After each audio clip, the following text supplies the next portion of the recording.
Let's kick off the show today with a couple of quick questions. Can you remember the last time that you really exceeded your clients' expectations? Are you consistently meeting your clients' expectations? I hope that you are. And if you're not sure, I want to bring to light some ways that my expectations have been exceeded over the last few days, and then give you 3 ways that you can start exceeding your clients' expectations in your commercial real estate business.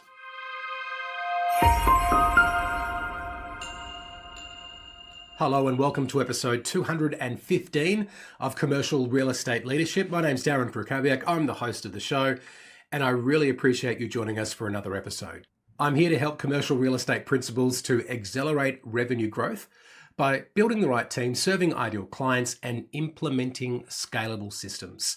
And in today's episode, I want to share with you just a few ways that my expectations have been exceeded over the last few days. And I've got 3 quick stories to tell you. My favorite of the 3 is one involving a football game that I went to with my daughter last weekend. Well, it'll be a couple of weekends ago by the time this episode is released, but it was a football day that her kindergarten has organised to go and see Melbourne versus the Gold Coast at the MCG. Now, if you know anything about football, you'll know that that would be a pretty dull affair from an atmospherics perspective, although the teams were pretty evenly matched going into the game. But based on the fact it was kind of a nothing game, I just thought, I don't think I'll go to that. And then one of the parents said to me, you're coming on Saturday, you should go, it's going to be good. These other kids are going from Junior's class. And I said, okay, all right, I will go.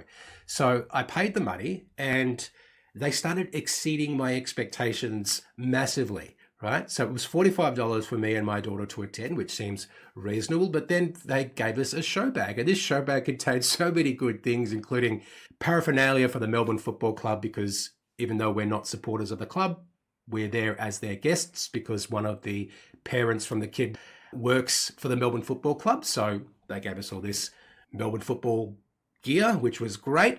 But it wasn't just the show bag. We then got an email 2 days before the actual football game, which, first of all, we got great seats. So just the week before, I'd been at the footy to watch Carlton versus Hawthorn there with a friend who is a member of the MCC. So I was sitting in the Jim Stein's Grill in the members area, which was a very nice sort of place to be. But for this $45 experience for me and my daughter, we had 2 seats right in front of the Jim Stein's Grill on the second level. So it was very premium sitting. But even better than that, they told us that we were going to be invited to be involved in the Guard of Honor, which is where some extreme fans of the club get to line up and cheer on the team as they run onto the field. So we actually got to be on the ground before the game starts as the team song comes on and the players run through the team banner. And it just blew me away. I'm like, wow, I cannot believe that we are invited to do this. And it was fantastic. In fact, it was so good that my daughter said to me on the way home from the football, Daddy, can we go to the football every Saturday? Now, I think she's probably going to have very high expectations of what a day at the footy involves in terms of the fact that she got to be on the ground and be there to cheer on the players as they ran onto the field. But still, it was a pretty good introduction for her first football game. And the point is that my expectations were massively exceeded. There was something that happened the day before I went to that game that also exceeded my expectations that I wanted to tell you about. So I went to a book launch, and I don't know if I've been to a book launch before, certainly not for a book launch of someone who I know, but Luigi Prestinenzi, who has been a guest on this podcast many, many years ago, back in season 2, when we used to do seasons, episode 18, when he was at Sales IQ Group. He was a guest on the podcast talking about sales skills. And he's actually launched a book with his business partner, David, which is called the B2B Sales Playbook. And it was a free event at a very nice venue, and the food was really good. So already my expectations were exceeded. But then when I got there, they gave us a free copy of the book, which I thought was nice. I thought they were going to ask me to pull out my wallet and pay for the book, which I would have happily done. But they were there for free. And in fact, during the book launch remarks, David, the co-author, said, you can take as many books as you want. We want to get them out there. So I took another book. So I walked out there with 2 beautiful hardbound books on B2B sales. But the real kicker for me in terms of this event exceeding my expectations was a wonderful speech that was given by Luigi's son and daughter just about what their dad meant to them. And it blew me away just what a good speech it was. And as a parent, you couldn't help but think of how proud that he must have been that his kids got up there and said that about him.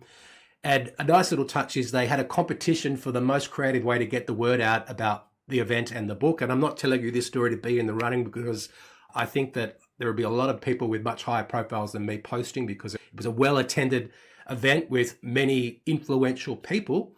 But it did really stick with me as a way to try and help them get the word out, because it was just such an excellent event. Now, the third way that my expectations have been exceeded recently is, well, it comes off the back of an experience where I nearly wanted to cancel my membership in this club, but then they ended up exceeding my expectations. And now I'm a happy member, and I'm a much more engaged member of this club. It's the RACV club. And look, they kind of let me down when I joined, because I think that they gave me unrealistic expectations of a couple of the benefits of membership. And the benefits of membership where my expectations were not met were the key reasons why I joined. So I kind of put the hammer down and said, right, you're not meeting my expectations. I want to cancel the membership, and because I don't think that you can serve me. But they did come back to me a few days later, and then they fixed it, and they fixed it some more. And as a result of their attention to my, I guess, issues that I raised, I'm actually now hosting a client event through them next month, where I'm bringing together 10 commercial real estate principals to have a day of masterminding, which is going to be awesome. So they've exceeded my expectations. I've gone and then become a better member of the club. But then I also decided to go along to the new members event that they had recently. And I was hoping I would win the raffle, which I didn't.